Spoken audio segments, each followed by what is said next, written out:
जय हिंद दोस्तों, स्वागत है आपका इंडियन एडवाइस पर। आइए जानते हैं दुनिया भर की टॉप हेडलाइंस। इंडियन टीम ने एशिया कप में पाकिस्तान के खिलाफ जीत हासिल करने के बाद पाकिस्तान के प्लेयर से हाथ मिलाने से मना कर दिया। इस इवेंट के बाद पाकिस्तान के प्लेयर और वहां की मैनेजमेंट काफी गुस्सा हो गई। पहलगाम अटैक में जो आम लोग मरे थे उनकी सॉलिडिटी में इंडिया के कैप्टन सूर्य कुमार यादव ने कदम उठाया है। इस कदम के बाद पाकिस्तान के क्रिकेट बोर्ड ने भी काफी प्रोटेस्ट किया है और उस दौरान जो मैच के रेफरीज थे उन्हें भी हटाने की मांग की है। सुप्रीम कोर्ट ने वक्फ बिल पर रोक लगा दी है। सुप्रीम कोर्ट ने कहा है कि इसके पूरे लॉ बदलने की कोई ज़रूरत नहीं है। इसके कुछ लॉ जो है वो कंट्रोवर्शियल हैं, बस उनको ही चेंज किया जाए। इसमें उन बातों का जिक्र किया है जैसे कि 5 साल से ज़्यादा कोई मुस्लिम लेना चाहिए जब भी वो डोनेट कर पाएगा, या कलेक्टर डिसाइड करेगा वक्फ की प्रॉपर्टी है या नहीं। अमेरिका के कॉमर्स सेक्रेटरी ने कहा इंडिया की पॉपुलेशन 1.4 बिलियन है लेकिन वो हमसे कॉर्न नहीं खरीदते। अमेरिका के अधिकारियों की बातों से साफ जाहिर है कि वो इंडिया की एग्रीकल्चर मार्केट में एंट्री मारना चाहते हैं। अभी पीछे डेयरी प्रोडक्ट्स पे भी कंट्रोवर्सी हुई थी। एट द एंड ये चाहते हैं कि हमें इंडिया की एग्रीकल्चर मार्केट में एंट्री मिल जाए किसी तरह। और इसी बीच अमेरिका और इंडिया के बीच में टैरिफ के ऊपर बात भी शुरू हो गई है। आज दोनों देश मिलकर नेगोशिएट करेंगे कि कितना टैरिफ बढ़ेगा घटेगा और इंडिया की मार्केट में यूएसए किस तरह एंट्री करेगा या नहीं करेगा, ये आज डिसाइड होगा। इंडिया ने 16,000 फॉरेनर को डिपोर्ट किया है। ये फॉरेनर ज़्यादातर अफ्रीका या ईस्ट एशिया की तरफ के होते हैं। ये इंडिया में आकर ड्रग ट्रैफिकिंग का काम करते थे। लगभग पूरे इंडिया में इनके नेटवर्क होते थे और देश के कोने कोने में ये ड्रग्स फैलाने का काम कर रहे थे। इनमें भी ज़्यादातर अफ्रीका के एक देश नाइजीरिया है, वहाँ से थे। गवर्नमेंट ने इन्हें सॉलिड एविडेंस के साथ डिपोर्ट किया है और कुछ पर अभी केस चल रहा है।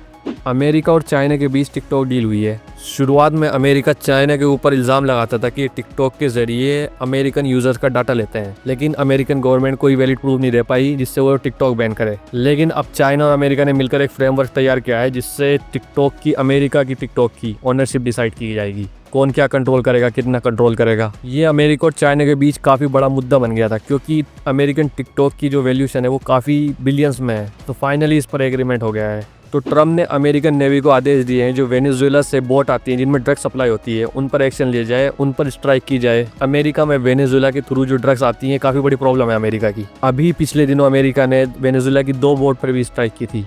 इन सब के बीच में वेनेजुएला की सरकार का यह कहना है कि अमेरिका जानबूझकर वेनेजुएला के जो मछुआरे हैं उनको टारगेट कर रहा है।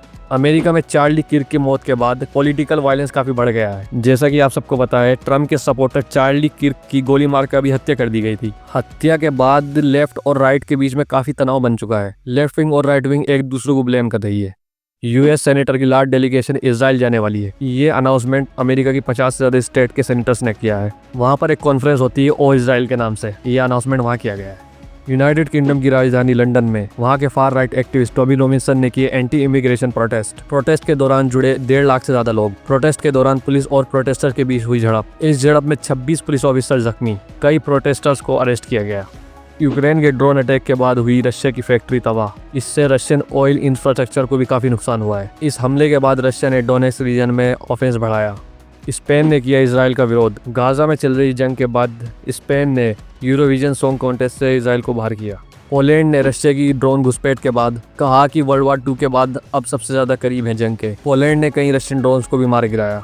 कतर ने बिठाई इस्लामिक देशों की मीटिंग। इजराइल के हमले के बाद हुई कतर को टेंशन। मीटिंग में कतर ने कहा बनाएंगे इस्लामिक नेटो। मीटिंग में जुड़े तुर्की और पाकिस्तान।